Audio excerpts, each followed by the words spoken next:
ओ भगवते वासुदेवाय नमः. राधे राधे. नमस्कार यूट्यूब फॅमिली. आपल्या यूट्यूब चॅनलमध्ये आपले सहर्ष स्वागत आहे. कसे आहात मग सगळे? मजेतच असाल ना? मग आपले व्हिडिओज पाहताय ना? मी आज तुमच्यासाठी कार्तिक मास अध्याय पठण सिरीज घेऊन आले आहे. तरी व्हिडिओ पूर्ण पहा व आपल्या व्हिडिओला लाईक तसेच आपल्या यूट्यूब चॅनलला सबस्क्राईब करा. अध्याय 22. नारद म्हणतात, राजा एकदा विष्णुदास नित्य स्नान संध्या विधी आटोपून त्याने स्वयंपाक केला. इतक्यात तो पाक गुप्त रूपाने कोणी हरण केला. तो स्वयंपाक नाहीसा झाला असे पाहून सायंकाळची पूजा वगैरे व्रताचा भंग होईल म्हणून पुन्हा त्याने पाक केला नाही. दुसरे दिवशी स्वयंपाक करून श्रीहरीला नैवेद्य अर्पण करण्यात डोळे मिटले. तो इतक्यात पाक कोणी नेला. याप्रमाणे 7 दिवस त्याचा पाक कोणी हरण करत होते. तेव्हा त्याला चमत्कार वाटून तो विचार करू लागला, अहो, रोज येथे येऊन माझा पाक कोण नेतो? हे क्षेत्र संन्यासास राहण्यास योग्य आहे, म्हणून मला ही जागा सोडणे बरे नाही.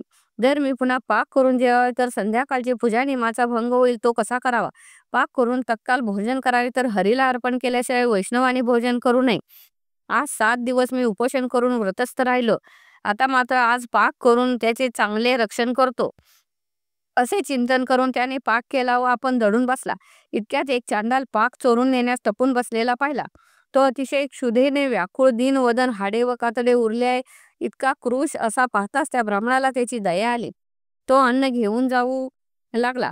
तेव्हा ब्राह्मण त्याला म्हणाला, अरे थांब, उभा राहा. असे हे कोरडे वृक्ष अन्न कसे खाशील? हे तूप घे. याप्रमाणे भाषण करीत तो ब्राह्मण आपल्याजवळ आला आहे असे पाहून तो चांडाळ भिवून वेगाने पळत असता पडला व मूर्छित झाला. तो चांडाळ भीतीने मूर्छित पडला असे पाहून तो ब्राह्मण श्रेष्ठ विष्णुदास त्वरेने त्याजवळ जाऊन दयेने त्यावर आपल्या धोत्राच्या पदराने वारा घालू लागला. नंतर तो उठल्यावर त्याकडे विष्णुदासाने पाहिले.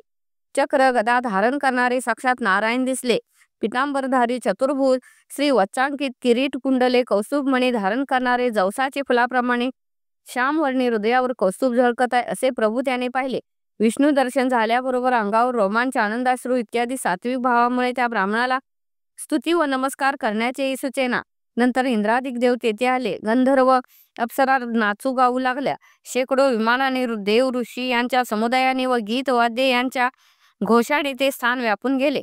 तेव्हा विष्णूने आपल्या सात्विक व्रती भक्ताला आलिंगन देऊन आपले प्रमाणे त्याला रूप दिले व विमानात बसून वैकुंठात नेले. विष्णुदास विमानात बसून विष्णू लोकात जाऊ लागला तेव्हा दीक्षित चोल राजाने त्याला पाहिले. राजा वैकुंठात जाणाऱ्या विष्णुदासाला पाहून मुदगलास मोठ्याने हाक मारून म्हणाला. चोल म्हणाला, ज्याच्याशी स्पर्धा करून मी यज्ञदानादी केले तो विष्णुदास विष्णुरूप धारण करून वैकुंठात चालला. मी यज्ञकर्ता होऊन या विष्णू क्षेत्रात तुझकडून अग्नी हवन केले, उत्तम दाणे देऊन ब्राह्मण संतुष्ट केले, तथापि अजूनही मला हरी प्रसन्न होत नाही. विष्णुदासाच्या भक्तीला हरीने साक्षात्कार दिला. याकरता दानाने व यज्ञाने विष्णू प्रसन्न होत नाही, तर त्याचे दर्शन होण्याला भक्ती हेच मुख्य कारण आहे. जण म्हणतात, राजा याप्रमाणे बोलून लहानपणापासून दीक्षित असल्यामुळे त्याला पुत्र झाला नाही, म्हणून त्याने बहिणीच्या मुलाला राज्यावर बसवले.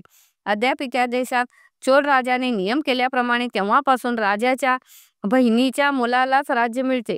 नंतर राजा यज्ञ मंडपात येऊन यज्ञकुंडाकडे उभा राहिला. तो विष्णूला बोलावून 3 वेळा मोठ्याने म्हणाला, हे विष्णू, मला काय वाचा मने करून तुझी स्थिर भक्ती दे. याप्रमाणे बोलून सर्व लोक पाहत असता त्याच्या समक्ष त्याने अग्निकुंडात उडी टाकली. तेव्हा मुदगलाला राग आला व रागाचे भरात त्याने आपली शेंडी उपटली. म्हणून यद्यपि त्याचे गोत्रज मुंजीत शेंडी काढतात. चोल राजा कुंडात उडी टाकत आहे इतक्यात विष्णू कुंडात प्रकट झाले व त्यांनी राजाला आलिंगन देऊन विमानात बसवले. त्याला आलिंगन देऊन व सारूप्य देऊन त्याला विमानात नेऊन इंद्रादिक देवासह विष्णू वैकुंठास गेले. नारद म्हणाले, जो विष्णुदास तो पुण्यशील नावाचा व चोल राजा तो सुशील नावाचा असे दोघे विष्णूसारखे रूप धारण करणारे असे झाले. त्यांना रमापती विष्णूने आपले द्वारी राहणारे द्वारपालगण केले. इति श्री कार्तिक मास महात्म्ये 22 गोडा. तरी व्हिडिओ आवडले असेल तर व्हिडिओला लाईक, शेअर, कमेंट व आपल्या यूट्यूब चॅनलला सबस्क्राईब करा.